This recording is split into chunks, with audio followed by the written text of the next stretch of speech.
కొల్లు రఘురామరెడ్డి అనే senior IPS అధికారి నిన్న చంద్రబాబు గారి మీద పెట్టిన కేసులకు సంబంధించిన పత్రాలు మొత్తం కూడా కాల్చివేసే ప్రయత్నం జరిగింది. వాస్తవానికి ఒక ఐపీఎస్ అధికారి ఏదైనా ఒక పని చేసినప్పుడు మీడియాలో కథనం వస్తే వివరణ ఇవ్వాలి. ఈయన ఏం చెప్పాడంటే నిన్న ఏదైతే ప్రింటర్లు ఉన్నాయో, జిరాక్స్లు తీసే ప్రింటర్స్ ఉన్నాయో అవి హీట్ ఎక్కటం వల్ల పేపర్స్ అన్ని కూడా అందులో స్ట్రక్ అయిపోవటం వల్ల ఆ కొన్ని పేపర్లు నలిగిపోయాయి. అలాగే ప్రింట్ సరిగ్గా లేకపోవటం వల్ల కొన్ని పేపర్లు మొత్తంగా మేము కాల్చడం జరిగింది తప్ప అందులో ఎటువంటి కాంట్రవర్సీ లేదని చెప్పారు. సరే, ఇలా వివరణ ఇచ్చుంటే బాగుండేది. దీనికి ఇంకో పదం వాడాడు ఆయన. ఏమని? ఎల్లో మీడియాలో వస్తున్నట్టుగా.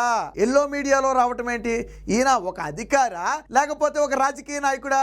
ఒక అధికారి ఎల్లో మీడియా, బ్లూ మీడియా అనే పదాలను వాడొచ్చా? వాడకూడదు కదా. మరి నువ్వు ఒక సీనియర్ ఐపీఎస్ ఆఫీసర్ అయి ఉండి 5 ఏళ్ల పాటు జగన్మోహన్ రెడ్డి దగ్గర పనిచేసిన నువ్వు ఈ రోజు ఆయన భాషలోని ఎల్లో మీడియా అనేది ఎవరి భాష? జగన్ భాష, వైసీపీ నేతల భాష. మరి నువ్వు వైసీపీ నేత కాకపోతే ఎల్లో మీడియా అనే పదాన్ని ఎలా వాడావు?